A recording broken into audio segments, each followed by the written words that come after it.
am ready. GMA Weather, serbisyong totoo ng GMA News.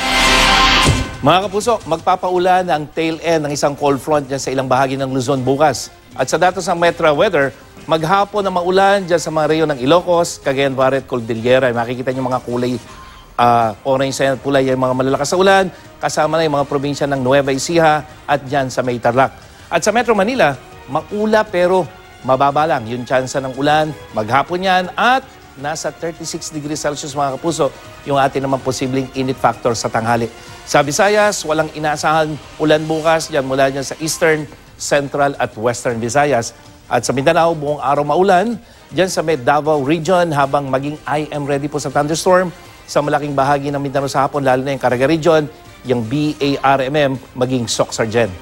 At dahil sa sobrang init, pinesti na ng black bag ang mga palayan dyan sa may Datu Saudi ang patuan sa Maguindanao. Nagkapitak-pitak kasi ang lupain na dati matubig. Isang buwan na lang sana bago anihin ang itinanim na hybrid palay. At sa Bontoc Mountain Province naman, isa na naman pong forest fire ang naganap kahapon. 2 oras tumagal ang sunog at nagdulot pa yan ng brownout sa 5 bayan sa Mountain Province.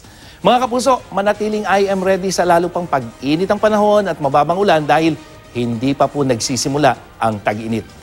Yan ang latest mula sa GMA Weather. Ako po si Nathaniel Cruz, magplano para sigurado. I am ready. Serbisyong totoo ng GMA News.